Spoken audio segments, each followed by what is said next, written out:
बिस्मिल्लाहिर्रहमानिर्रहीम। अस्सलाम वालेकुम।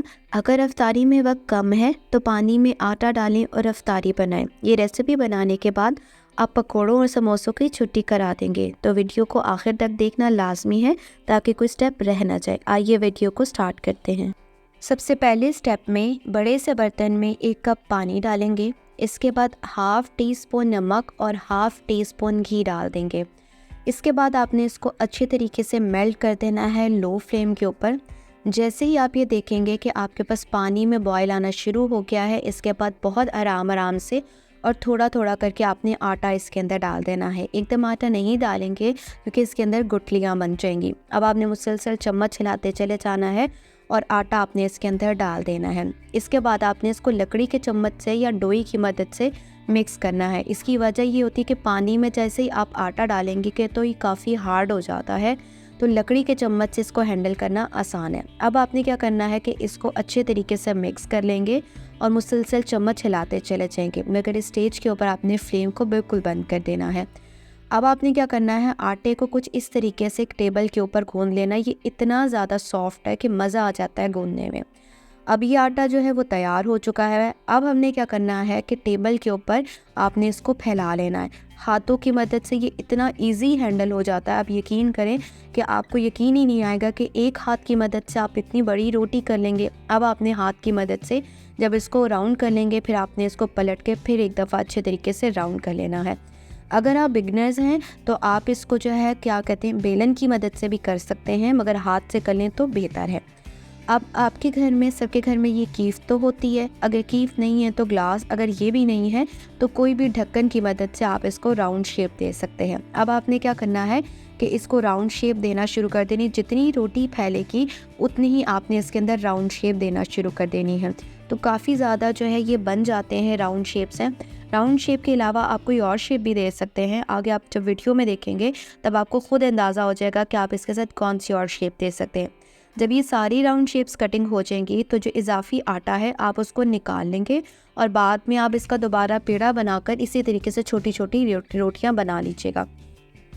अब आपने क्या करना है कि इसको, इन रोटियों को साइड पे रख देना है। दूसरी तरफ आपने क्या करना है कि गरम तेल के अंदर एक चॉप किया हुआ प्याज डाल देना है अच्छे तरीके से। जैसे ही प्याज चॉप हो जाएगा आपने इसको घी के अंदर हल्का सा फ्राई करना है, इसको गोल्डन ब्राउन नहीं करना। जैसे ही प्याज जो है हल्के से कलर बदलता है तो उसके बाद आपने मशरूम्स डालने हैं। ये ऑप्शनल थे, घर में पड़े हुए थे तो मैंने सोचा इसके अंदर डाल लेती हूँ। अब क्या करना है कि मशरूम डालने के बाद आपने इसको अच्छे तरीके से भून लेना है। 1 कप जो है बॉयल चिकन डाल देनी है। आपने अपने घर के मेंबर्स के हिसाब से देखना है कि कितने मेंबर्स हैं, उसी हिसाब से आपने चिकन और बाकी चीज़ें डालनी है। अब चिकन ज़्यादा भूनने की कोई ज़रूरत नहीं है। इसके बाद आपने क्या करना है कि देखते हैं कि चिकन भुन गई है तो एक मीडियम साइज़ की जो गाजर है उसको भी चॉप करके डालना है। बंद गोभी है वो भी चॉप करके डालनी है और साथ साथ इसमें अगर आप शिमला मिर्च है, मटर आपने ऐसे डालने के, मटर आप उबाल लें और उसको हल्का सा दरदरा कर ले फिर डाल दीजिएगा। अब इसके बाद मसाला जार डालते हैं। हाफ़ टी स्पून ददरी मिर्च, हाफ़ टी स्पून हल्दी, हाफ़ टी स्पून के करीब धनिया पाउडर, हाफ़ टी स्पून नमक और इसके अलावा काली मिर्च, लाल मिर्च का भी इजाफी आप इस्तेमाल कर सकते हैं। जैसे मैं हर रेसिपी में कहती हूँ कि जो हल्दी है जितनी ज़्यादा डालेंगे वो उतना ही कलर अच्छा दे देती है, बजाय इसके कि फूड कलर डालें। हल्के से फ्लेम पे इसको अच्छे तरीके से भून लेंगे। अगर मसाला नीचे लगेगा तो थोड़ा सा पानी डाल लीजिएगा, नहीं तो ज़रूरत नहीं होती है।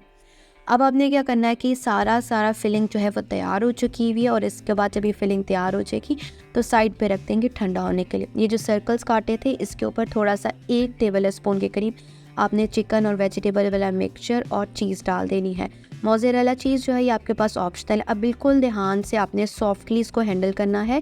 जब अगली रोटी आप इसके ऊपर रखेंगे तो हल्का सा हाथ प्रेस करने के बाद किनारों को बंद कर देना।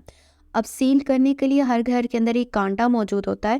ये छोटा वाला कांटा जिसे हम छोटे बच्चों को जो है कोई फ्रूट खाने के लिए हम दे देते हैं, तो उसकी मदद से आपने इसको सील करना है। अब बाज़ार से जब आप कुछ इस तरह का मोल्ड लेते हैं ना तो वो बिल्कुल ऐसे ही शेप आती है, मगर इसका नुकसान ये होता है कि वो बहुत छोटे बनते हैं। अब आपने इसी तरीके से पहले एक साइड को अच्छे तरीके से सील कर लेना है। जब ये एक साइड सील हो जाएगी तो आपने पलट देना है। इसके बाद आपने दूसरी साइड को भी इसी तरीके से जो है सील कर देना है। इससे ये होता है कि जब ये फ्राइंग के प्रोसेस में जाता है तो उस टाइम एक तो ये खुलता भी नहीं है, और अगर ये खुल भी जाए ना तो बड़ा ये होता है कि वो बहुत छींटे मारना शुरू कर देता है तेल। अब फाइनली जी इस तरीके से सारे के सारे रेडी करके साइड पर रख देंगे। फिर एक अंडा ले लेना, उसमें हल्की सी ददरी मिर्च डाल देनी है। इसके बाद क्या करना है कि जितने भी आपने तमाम बनाए हुए थे उसके अंदर आपने डालने। उससे पहले आप अंडे को बीट कर लेंगे थोड़ा सा, और ये तमाम जो आपने बनाई हैं शेप्स बनाई हैं राउंड राउंड आटे की, वो इसके अंदर डिप कर लेनी है।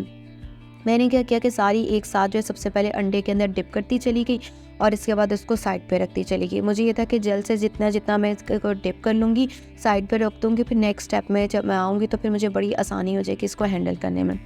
तो इसी के साथ ही जो है सारे के सारे ऑलमोस्ट जो है वो रेडी हो चुके हुए हैं। इसको मैं रख दूँगी साइड पे। अब मैंने क्या करना है कि जो ब्रेड क्रम्स हैं वो अवेलेबल होते हैं हर घर में, ब्रेड क्रम्स का हम इस्तेमाल करेंगे। सबसे पहले इस ब्रेड क्रम्स के अंदर हम लोगों ने ये जो मिक्सचर बनाया हुआ था आटे और वेजिटेबल्स वाला, और जिसको हमने राउंड शेप दे दी थी, ये सारे के सारे इसके ऊपर आपने अच्छे तरीके से लगा लेने। थोड़ा सा लगाना है, फिर डस्ट कर लेना है, क्योंकि इजाफी जब वो तेल के अंदर जाता है तो बहुत बुलबुले बनाना शुरू कर देता है। तो फाइनली जी कुछ इस तरीके से सारी शेप्स जो है वो रेडी हो चुके होंगी। दूसरी तरफ आपने तेल को गर्म कर लेना है और हल्की आंच पे इसको फ्राई करना है, क्योंकि ये जब एकदम फ्राई हो जाता है ना तो इसका जो सारा मज़ा है ना वो ख़त्म हो जाता है। तो हल्की आंच के ऊपर आपने इसको फ्राई कर लेना है और मुसलसल चम्मच की मदद से इसके ऊपर वाली सरफेस के ऊपर पाना तेल डालते चले जाना। इससे होता है कि नीचे से भी फ्राई होता चला जाएगा और ऊपर से भी, और ऐसे तेल डालना जैसे आप पूरियाँ बना रहे होते हैं, क्योंकि ऊपर से तेल डालते चले जाएंगे, ऊपर भी पकता चला जाएगा और फूलती चली जाएगी। अब यकीन करें, कोई यकीन ही नहीं कर रहा था कि ये मैंने आटे से ये रेसिपी बनाई है, ये मैदे से और बाकी तमाम चीज़ों से 100 टाइम्स बेहतर है। आपने एक दफ़ा रमज़ान में बनाया, आप इसको बार बार बनाएंगे। और कमेंट बॉक्स में ज़रूर बताइएगा कि आपको रेसिपी कैसी लगी। उम्मीद है कि इतनी मज़ेदार और दिल को लुभा लेने वाली रेसिपी आपको पसंद आई होगी। इसी तरीके की मज़ीद वीडियोस अगर आप देखना चाहते हैं तो कमेंट बॉक्स में ज़रूर बताइएगा। मेरे चैनल को सब्सक्राइब और वीडियोस को लाइक ज़रूर कीजिएगा और अप्रिशिएट ज़रूर कीजिएगा। नेक्स्ट वीडियो के लिए अल्लाह हाफ़िज़।